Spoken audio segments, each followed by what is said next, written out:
signals in the dark, promises in daylight. My name is Ethan, and I keep trains from making the kind of mistakes humans make all the time. I'm a subway signal maintainer. I walk tunnels that smell like iron and last night's rain, wake up bulbs that forgot to be brave, and ask relays to forgive the decades. On paper, my job is a list of voltages and tolerances. In practice, it's listening for the quiet click that means the route can be trusted. I carry a battered multimeter, a crescent wrench with someone else's initials on it, and a folded printout of. I live with Noah. He bakes for a living, pastry chef, though he hates the word pastry, says it makes his hands sound ornamental. He comes home dusted in flour like someone erased him wrong and started over, and he can't stop smelling like butter even when he tries. Our apartment's one indulgence is a narrow balcony that faces a sliver of water where gulls squabble like commuters. On the fridge, we keep a magnetized notepad titled, "Say in Daylight," because we promised not to invent truths after midnight. The Tuesday when the rails in my head shifted, I was in a cut-and-cover stretch underneath the old courthouse, tracing a stubborn short that tripped a signal twice that morning. The lights were miserly. The third rail hummed its no trespassing hymn. I knelt, probed, tightened, and when my meter at last stopped sulking, I pulled out my phone to log the fix. That was when the joint email Noah and I use for deliveries blinked across the lock screen. Thank you for your stay, Hotel Meridian. Time 12/11/301. Rewards 200 points added. I didn't call him. We have a rule for anything that isn't yet a disaster, 2 loops around the block before nomming it. My block was the service walkway between the signal case and a junction box painted a color no language admits. I made 2 loops with my breath working like a tired bellows.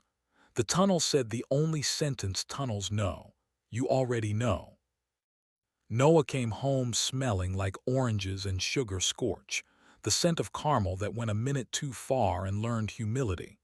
He set a cardboard cake collar on the counter, kissed the air, then my cheek, then my wrist. The third kiss is always the accurate one with him, and saw that our notepad was flipped to its blank side.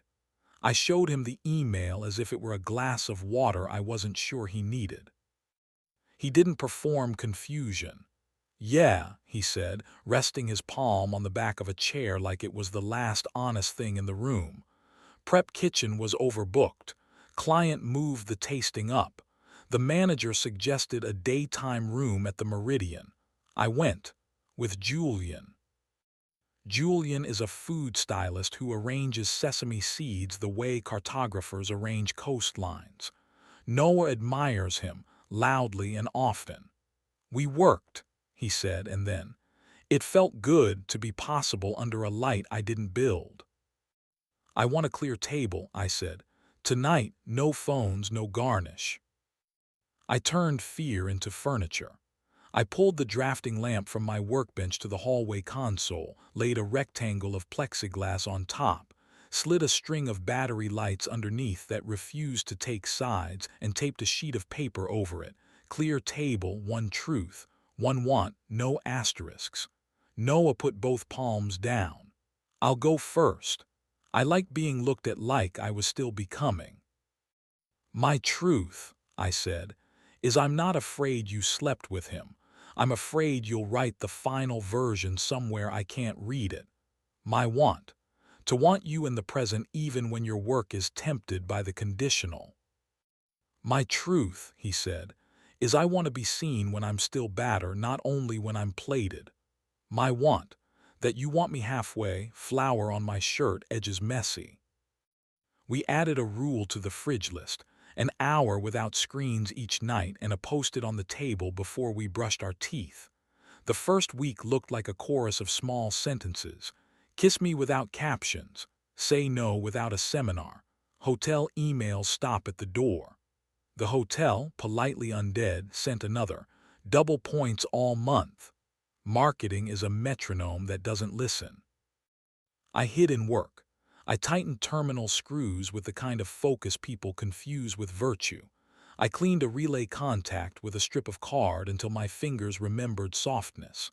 I swapped two-track circuits that had started gossiping about each other. Between tasks, I wrote on a scrap, "Remember water, not the sort that arcs, the kind you drink when grief makes your mouth loud." That night Noah wrote, "I want to be able to tell you when I like something that isn't you." I wrote, "I want to offer you more than reprimands, and smaller, and I want to offer more than apologies." Days pretended to behave. I set a manual route in an interlocking that's supposed to retire but refuses to. A woman left with the wrong bouquet but with the right intention. A kid cried because the turnstile didn't understand urgency. The attendant handed him a paper pass like a childhood. I came home to Noah tapping gray paper to the wall like he was building a better sky. "Sunday," he said, "let's take a regional train to the coast. Arbitrary day.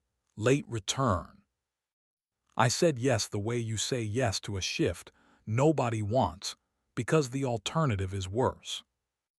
We went. The beach was a quiet argument between tide and habit.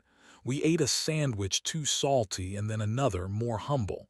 Back home, he wrote, "I want to be there when you congratulate yourself." I wrote, "I want to congratulate you without checking the recipe."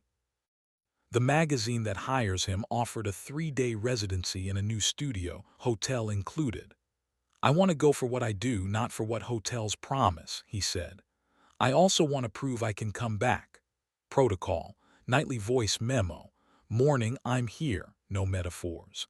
He left with a reasonable backpack, a shirt I forgive the world for, and a single-serve soap labeled complimentary in a font that lied. I lived like the system after a storm, orderly, alert, one bad idea from a fault. The second night I went to the bar under the overpass where a very old pianist plays slow tangos for no one. He leaves on purpose, a one-breath lag at the end of each phrase. I applauded like a man getting away with sincerity. Voice memo 1.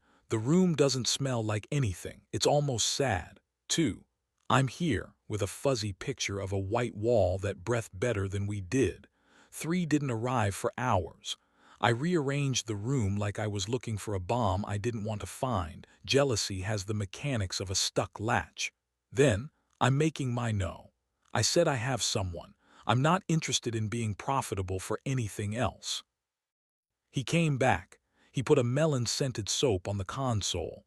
"Drawer for things we laugh about without getting hurt," I asked. "Drawer," he said. He wrote, "Let's learn something useless together." We tried whistling in 2 parts. Disaster, then a narrow miracle, 30 seconds of overlap without envy. 2 tracks agreeing to speak in turn. I don't want to be a hero. I want to be exact. Some evenings I open the archived hotel email the way you tongue a repaired tooth. Some mornings Noah comes home with a light on him I don't recognize. I can see the day tuned his frequencies. We sit. We talk low. We let our hands be furniture. A man in a suit missed the last train by a nose and tried to be angry at me about weather. I let him be a little angry, then told him there'd be a shuttle. He found a reason to be grateful, and it startled him. In the interlocking, I manually aligned a route that should have aligned itself. 2 degrees of rotation. The future is often only that. On my way home, I texted, "I don't want all your notes so I can own them. I want to know them so I can recognize them." He replied, "Then look." Right way to say listen to a person who lives with his hands. "This morning, last chance to double your points," said the Meridian. I clicked change address and typed hours insolence. I taped under the table 3 labels cut from an old map edge, me, us, today. Noah put his hand flat on the paper. "One truth, one want, no asterisks," he said. My truth, I still want to be looked at like I'm a draft. My want, that you look at me like I'm always in development. My truth, I said, is I'm afraid of silence but less than yesterday. My want, To kiss you now, even if our hands smell like butter and electricity. The little lights under the plexi flickered as if agreeing. A gull at the waterline found a piece of honest bread and carried it away without ceremony. Somewhere beneath us, the third rail hummed its continual yes-no, and the switches of the city, if you'll believe me, decided for one night to line themselves without complaint.